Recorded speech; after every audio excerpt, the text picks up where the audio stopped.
കണ്ണഞ്ചിക്കുന്ന നിറമുള്ള ഈ പൂച്ചെടി നിങ്ങൾ കണ്ടിട്ടുണ്ടോ? നമ്മുടെ നാട്ടിൻപുറങ്ങളിൽ വേലിയരികിലും കാട്ടിലും മഴക്കാലത്ത് കണ്ടുവരുന്ന ഈ ചെടിയുടെ പേര് ഫയർ ലില്ലി എന്നാണ്. ലില്ലി എന്ന് പേരുണ്ടെങ്കിലും ലില്ലി ചെടിയുടെ ഫാമിലിയിലുള്ളതല്ല ഇത്. പൊതുവെ ലില്ലി ചെടി എന്ന് പറയുമ്പോൾ നമുക്ക് ഉള്ളിച്ചെടിയാണ് ഓർമ്മ വരുന്നത്. എന്നാൽ ഇത് അതിൽ നിന്ന് വ്യത്യസ്തമായി കിഴങ്ങുള്ള ചെടിയാണിത്. അതിമനോഹരമായ തീജ്വാല പോലെ കാണുന്ന ഈ പൂവിൻ്റെ പേരാണ് ഗ്ലോറിയോസ സൂപ്പർബ. നമ്മുടെ നാട്ടിൽ ഇതിന് ഫ്ലെയിം ലില്ലി, അഗ്നിശിഖ, കാർത്തിക പൂ എന്നൊക്കെ പറയും. ട്രോപ്പിക്കൽ സബ് ട്രോപ്പിക്കൽ ക്ലൈമറ്റിലാണ് ഈ ചെടി കൂടുതൽ കണ്ടുവരുന്നത്. ഏഷ്യയിലും ആഫ്രിക്കയിലുമെല്ലാം ഇത് കാട്ടുചെടിയായി വനങ്ങളിലും മറ്റും വളരുന്നു. എന്നാൽ കിഴക്കൻ ഓസ്ട്രേലിയയിലും സിംഗപ്പൂരിലുമെല്ലാം തീരദേശങ്ങളിൽ ഒരു അധിനിവേശ സസ്യമായി അഥവാ ഇൻവേസീവ് പ്ലാന്റ് ആയിട്ടാണ് കരുതുന്നത്.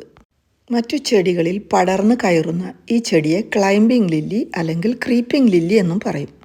തമിഴ്നാടിൻ്റെയും സിംബാബ്വെ എന്ന ആഫ്രിക്കൻ രാജ്യത്തിൻ്റെയും ദേശീയ പുഷ്പമാണ് ക്ലൈംബിംഗ് ലില്ലി. വളരെയധികം റവന്യൂ കൊണ്ടുവരുന്നത് കൊണ്ട് തന്നെ തമിഴ്നാട്ടിൽ ഇത് വ്യാപകമായി കൃഷി ചെയ്യുന്നുണ്ട്. ഈ ചെടിയുടെ എല്ലാ ഭാഗങ്ങളും വിത്തും കിഴങ്ങും ഇലകളും എല്ലാം വിഷമുള്ളതാണ്. കോൾച്ചിസിൻ എന്നുള്ള ഹൈലി ടോക്സിക് ആയിട്ടുള്ള ആൽക്കലോയിഡ് ഈ ചെടിയുടെ എല്ലാ ഭാഗങ്ങളിലുമുണ്ട്. ഇത് കഴിച്ചാൽ മനുഷ്യർക്കും മൃഗങ്ങൾക്കും എല്ലാം ജീവൻ അപകടമുണ്ട്. ഈ ചെടിയുടെ ഭാഗങ്ങൾ ഉപയോഗിച്ച് യാദൃച്ഛികമായ മരണങ്ങളും കൊലപാതകങ്ങളും ആത്മഹത്യകളും നടന്നിട്ടുണ്ടെങ്കിലും പൊതുവെ വിവിധ അസുഖങ്ങൾക്കുള്ള മരുന്നുകളായി പരമ്പരാഗതമായി ഈ ചെടി ഉപയോഗിച്ചു വരുന്നു.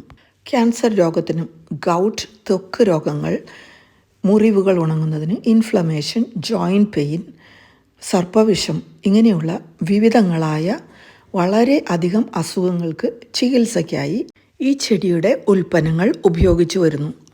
വിൻ്റർ സമയത്തും വരൾച്ചയുടെ കാലത്തും മണ്ണിൻ്റെ അടിയിൽ ഡോർമൻ സ്റ്റേറ്റിൽ കഴിയുന്ന ഈ ചെടി മഴക്കാലം വരുമ്പോഴാണ് വിവിധ സ്ഥലങ്ങളിൽ പൊട്ടിമുളച്ചു വരുന്നത്.